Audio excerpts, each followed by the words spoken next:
السلام عليكم ورحمة الله وبركاته. أهلا بيكم. لا تنسوا الصلاة على النبي صلى الله عليه وسلم. ولو الفيديو عجبكم ادعمونا بلايك واشتراك علشان يوصلكم كل جديد. ويلا نبدأ.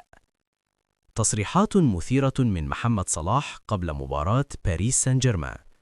شدد محمد صلاح نجم فريق ليفربول وقائد منتخب مصر على أن هدفه الأهم هذا الموسم هو حصد لقب دوري أبطال أوروبا ومقابلة باريس سان جيرمان، مواجهة صعبة، ولكن نحن ليفربول لن نتهاون في المواجهة، ونحن مستعدون لخوض المباريات جميعا ونثأر بهدفنا لنحققه. ولا ننسى فريق باريس أنه بطل دوري أبطال أوروبا النسخة الماضية عندما هزمنا، ولكن نحن جاهزون على أي حال.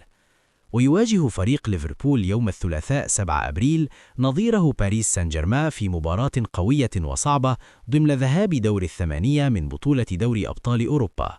وإذا أعجبكم الفيديو لا تنسوا الاشتراك بالقناة وتفعيل زر الجرس ليصلكم كل جديد. والسلام عليكم ورحمة الله وبركاته.